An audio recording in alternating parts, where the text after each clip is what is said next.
Hello mga palangga, welcome again to my channel. So for today's videos guys, today ay pupunta po kami sa 13. Mamimili po kami ng aming mga gamit sa bahay katulad ng aming bigas. Wala na kaming bigas at syempre kasi malapit yung mga 167 doon sa palengke na pupunta namin yan. Dumiretso kami dyan guys bago kami bumili ng mga bigas namin na konsumo dito sa bahay namin. So ayan, nag-ikot-ikot ako, baka may mabili ako na mga pangailangan ko sa aking mini store, baka bibilihin ko na. So ayan guys, nakapamili na ako. Since promo guys ang kanilang mga ipit sa damit, ayan ako ay namili na kahit paunti-unti pandagdag sa aking mini store.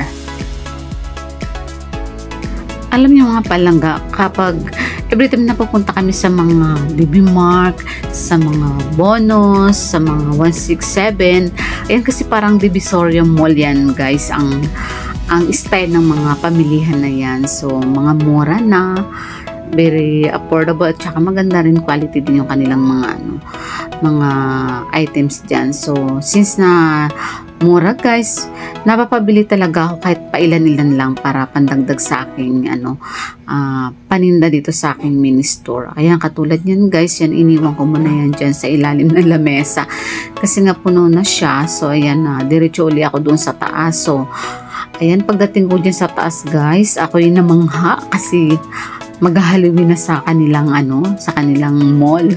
At makikita mo dyan, pag bungad pa lang, meron na silang mga panakot, mga decoration about sa Halloween. Ayan guys, diba?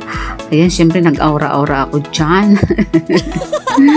Ang ganda guys, natutuwa talaga ako. Katulad nga yan, itinabi ko pa yung basket na yan para lang maka picture-picture dyan. Kuha ng mga videos na kanilang decoration na napakaganda. Nakakatakot guys.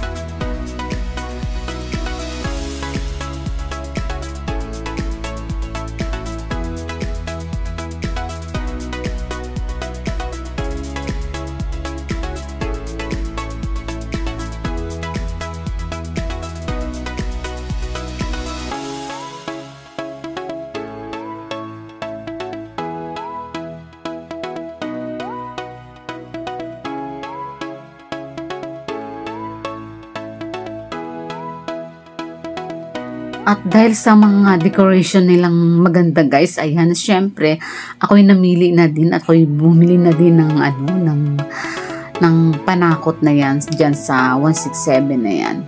So ayan, namimili na ako guys. Ang napili ko dyan ay yung palakol, yung headband na palakol. Kapag nandito ka na sa bahay, susutin mo na headband na meron ng palakol sa ulo mo, di ba? Yan, tuwang-tuwa na yung mga bata dyan kapag nakita ka na naka costume pa ng mga Halloween costume. So kasi pagdating ng November 1 guys, ako'y nagpapalaro sa kanila. Ako'y nananakot at namimigay ng mga candies this coming November 1. So kaya ayan guys yung kanilang mall. Diyan lang yan sa harap ng SM13 guys, matatagpuan yung kanilang mall. So guys, hindi ko yan pinopromote, piniplex ko lang na kapag pupunta kami dyan, namimili ako ng paunti-unti ng ating mga items. A few moments later. So yun mga palangga, nandito na ako sa bahay namin, nakauwi na kami, nakarating na kami guys. So ayan, hinahakot ko na papunta sa loob ang aking mga napamili na konti lang naman guys. So yun mga palangga, yan yung aking mini store ni Ann Colorete.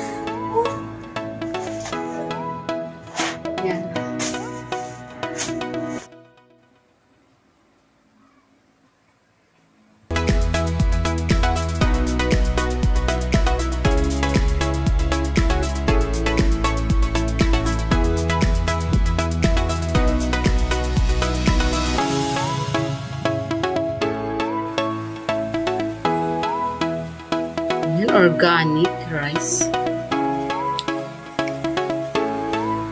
Nagbili rin ako ng hanger guys kasi naubusan na ako. Tsaka itong watercolor.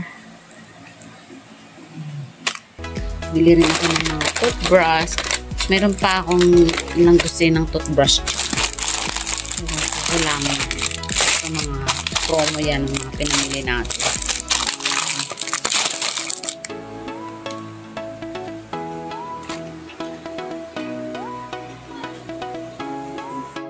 Happy Halloween! Since magha-Halloween na this coming November 1. Ito, costume pa yan. Kasi pagdating ng November 1, tayo ay mamigay ng mga candies sa mga bata. So mga palangga, salamat sa panonood sa aking vlog for today. So bye for now, and please subscribe my channel and Colorete Passion. Thank you so much guys. Thank you for watching. Bye bye. Mwah.